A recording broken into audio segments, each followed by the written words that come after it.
имрӯз бо иштироки раиси Маҷлиси Миллии Маҷлиси Олии Ҷумҳурии Тоҷикистон, раиси шаҳри Душанбе муҳтарам Рустами Эмомалӣ ва намояндагони Сафорати Ҷумҳурии Халқии Хитой дар Ҷумҳурии Тоҷикистон рӯнамоии техникаи коммуналии ба шаҳри Душанбе ворид шуда доир гардид.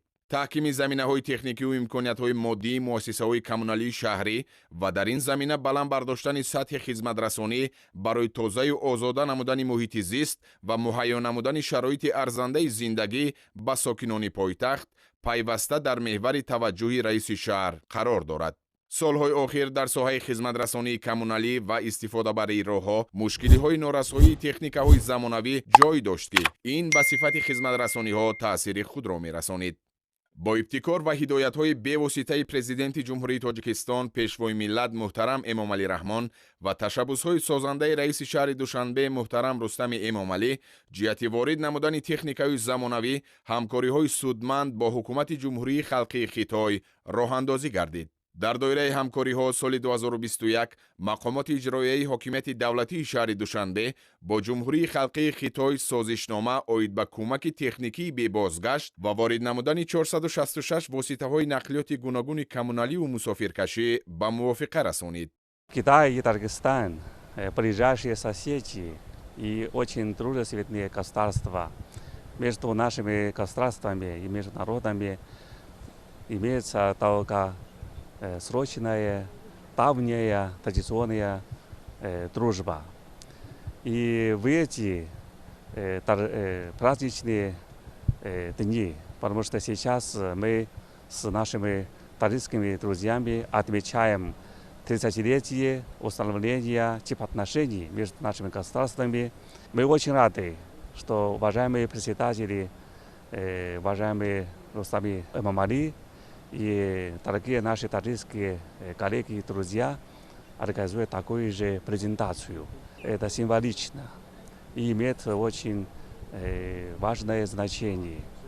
Я думаю, что это еще раз говорит о том, что между нашими государствами и между нашими народами очень дружественные отношения. И наше дружественное сотрудничество развивается и укрепляется во всех областях. бо амалӣ гардидани созишнома дар 16 марҳила то имрӯз 413 адад техникаҳо вориди пойтахт гардид ва 53 адади дигари онҳо дар ҷараёни воридшавӣ қарор доранд. ба раиси шаҳр зимни рӯнамоӣ 155 адад автобусҳои мусофирбари гуногун ҳаҷм, 52 адад автомашинаҳои борбарӣ, 48 адад автомашинаҳои махсуси партовкашонӣ, 40 адад мошинҳои обпошӣ, 22 адад мошинҳои хурди боркашии дуқатора, 20 адад автомашинаҳои сӯхторхомӯшкунӣ, 1 адад грейдер, 18 адад каток, 7 адад автокран, 15 адад эвакуатор, 1 адад таҷҳизоти тақсимкунандаи қир, автомашинаҳои қубуртозакунӣ, инчунин техникаҳои махсус гардонидашуда аз қабили 7 адад барои ташхису таъмири қубурҳои оби гармӣ, 1 адад маркази идораи техникаҳои сӯхторхомӯшкунӣ, 4 адад автомашинаҳои ёрии таъҷилӣ, 1 адад барои интиқоли гидрохлориди натрӣ ва ғайра муаррифӣ карда шуданд. имрӯз чунон ки шоҳид ҳастем бо дастгириҳои муҳтарам раиси шаҳри Душанбе бо нав гардидани парки технологии корхонаи коммуналӣ аз ҷумла корхонаи коммуналии мусофиркашонии шаҳри Душанбе ва имрӯз мо шоҳид ҳастем ки дар ин автобусҳои ва дигар техникаҳои муассисаҳои корхонаи мухталифи шаҳри Душанбе ки дар маъмул 413 ададро ташкил медиҳанд барои беҳбуд бахшидан ба вазъи хизматрасонию ободонию ва на фақат барои самти нақлиёт ва дигар самтҳо бо дастгирии бевоситаи раиси шаҳри Душанбе рӯз ба рӯз афзоиш ёфта истодааст.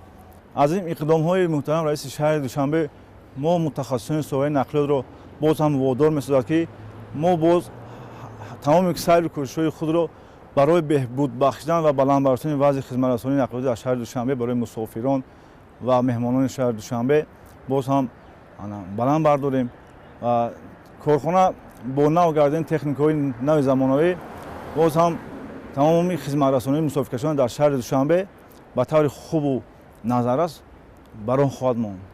иттилоъ дода шуд ки техника ва таҷҳизоти коммуналии воридшуда мувофиқи талабот ва зарурат ба сохторҳои мақомоти иҷроияи ҳокимияти давлатии шаҳри Душанбе аз ҷумла корхонаҳои коммуналии партовкашонӣ, ободонӣ, боғҳо, обу корезӣ, нигоҳдории истифодабарии роҳҳо, гармидиҳӣ, мусофиркашонӣ ва сӯхторхомӯшкунӣ дода шуданд.